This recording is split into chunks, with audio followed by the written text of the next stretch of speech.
ไม่ซุงค่ะเมื่อได้เป็นวันที่28เดือนธันวาคมที่5ปี2026ในตอนใดเฮาก็มาถ่วมด้วยข่าวงาวเพศสภาวะหลวงเขาเมืองแขเฮาแฮงมีหลวงลู่ใหญ่ซุ่มหลวงมีคนรู้สึงสาใจยก็ก้นอันหลายไว้ไหลเจ้อในออ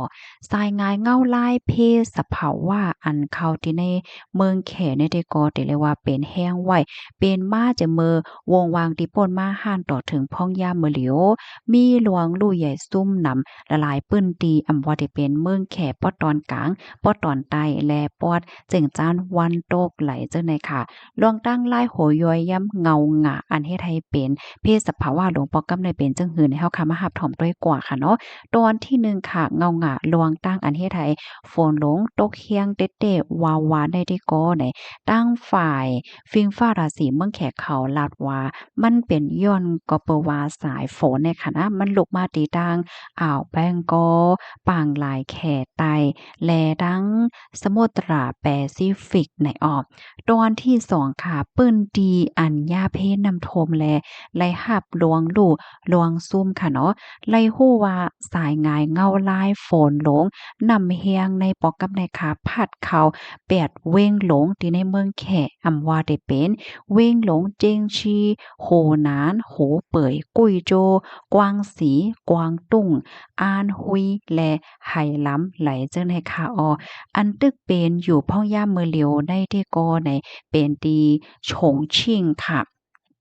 เปิ้นดินเดนแน่ๆค่ะนะฝนลงตกแห้งเหี่ยวก็น้ำท่วมนั่นน่ะเนาะเมื่อวันที่23ถึง25ที่ป่นมานั้นค่ะเฮ็ดให้น้ำป่าในค่ะนะไหลเข้าท่วมและลิ้นกวนลิ้นปังในอ้อ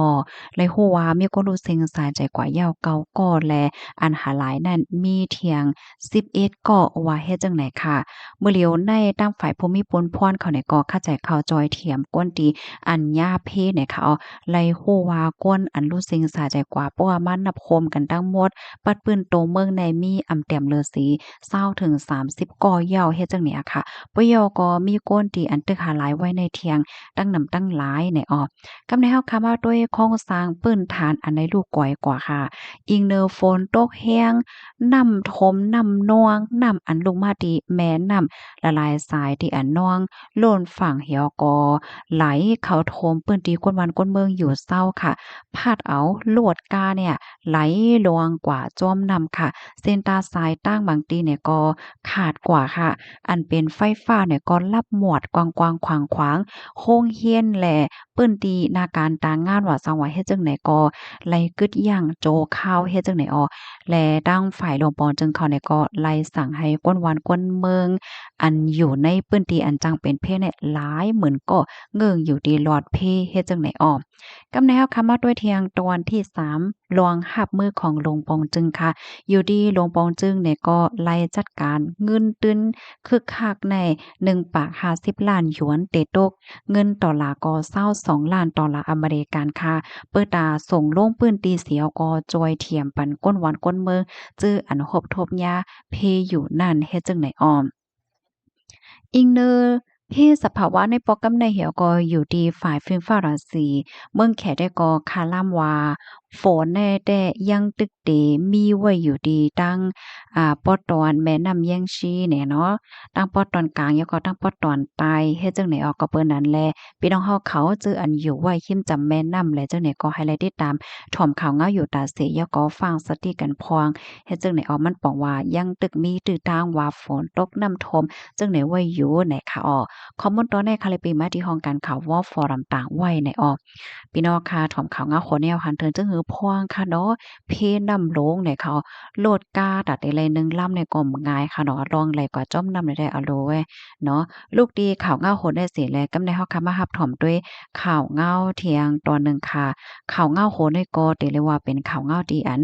ลวงใหญ่เตๆวาๆหน่อยนะ ตั้งฝ่ายผู้มีปูนพรเขาในโคบโทบหันจุ่มก้นเมืองคมตุ่มเนี่ยว่ายอบลูกอ่อนเหี่ยวก็เอามาเฮ็ดเป็นก้นย้วนในว่าแน่เมื่อวันที่27เดือนธันวาคมที่5ปี2026ในตั้งฝ่ายผู้มีปูนพรเขาไล่โคมกันเสียวก็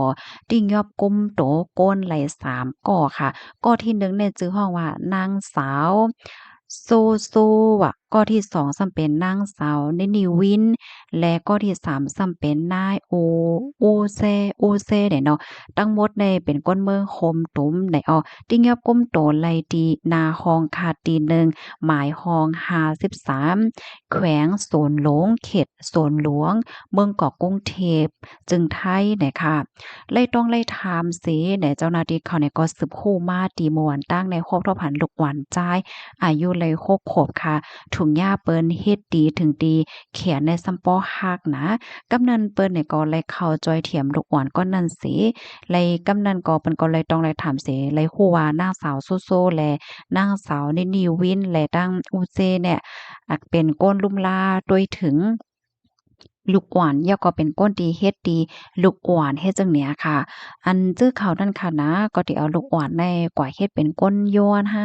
กว่าขายหมวกห้าจ้อมแสงจ้อมล้านจ้อมปื้นตีก้นนำและจังได๋ขิงข้าวยามกลางค่ำกลางคืนดอกได้เอาข้าวยามไว้วัน3โมงดอกบ่ถึงตี3และจังได๋สร้างเจ้าหนังว่าลูกหวานเจ้าในหาไรเงินจ้อมหนังที่อันเขามักมันไว้นั่นแหละก็เขาดีเฮ็ดดีปยอก็ปันกินข้าวกินน้ำเฮ็ดจังเนี้ย เจอเขาได้ดีกว่าหาลูกอ่อนอันอยู่จ้อมจ้อมวานจังเนี่ยเนาะลูกพี่น้องเจ้าคือที่ในเมืองคมตุ้มในว่าแน่ตั้งฝ่ายภูมิพลเพิ่นเขาก็เลยติ้งยับเอาเขา3ก้อนได้เสียก็ได้เอาปันรถตามกว่าในคณะหมู่พ้องที่เปิ้นเข้าทัดที่เขาอยู่นั่นครบรอบหันลูกอ่อนเที่ยง5ก้อเฮ็ดจังไหนค่ะข้อมูลในกอคาลิปิมาที่ห้องการข่าว Daily News ออกไว้ข่าวโหนในค่ะหันถึงว่าเป็นข่าวที่รองใหญ่เด้ว่าค่ะนะ ก็ขย้อนให้พี่น้องคนเมืองใต้เฮาค่ะกูดีกูตั้งให้เลยรับรู้กันอย่าก็ฟังสติกันค่ะเนาะเมื่อวันตั้งในเฮาค่ะยามหันตีในจึงไหนกุ้ยนะมื้อเหลียวในมันมีเต้เนาะพี่น้องเนาะมันเจิงว่าเขาได้เอาลูกอ่อนแน่กว่าเป็นก้นย้อนจังเนี่ยรู้น่ะลูกอ่อนน่ะลูกแม่ไผก็บ่ฮู้เนาะมาเพราะว่าพี่น้องเขาก็กินข้าวก็จ้อมแสงจ้อมลานกลางคืนนี่ได้หันเจ้ามีลูกอ่อนมาขายหมวกขายหางๆเฮ็ดจังเนี่ยนะอืม ล้วนบางก้อนได้เพราะว่ายากจังได๋หรือล้วนน่ะเพราะว่าหาเงินอำาแลจำหนังที่เขามักมันไว้ก็ซังว่าปันตามว่าซังว่าเฮ็ดจั่งใดแหน่เนาะผู้ใดไผที่มีลูกอ่อนว่าซังว่าจั่งใดก็ล้มลาด้วยถึงอีหลีค่ะเนาะเพราะว่ามีคนมาโจ้กว่าที่นั่นที่นี่เนี่ยก็อย่าไปละเลยปันกว่าจ้อมค่ะนะเพราะว่าเฮาค่ะย่อมย้ำต้ำใจเลยเดะเต้บางปอกในอันอันก้นเบิ่งเฮาใกล้ยาถกเลียนแน่เฮาหันถึงว่าเป็นก้นวันเดียวกันเก้ยนี่ค่ะเนาะเป็นก้นวันเดียวกันก็มันก็ไว้ใจอำไรค่ะนะสติไว้ในเลยๆเสพเพิ่นเหย้านี่ค่ะค่ะหมอยทรงค่ะ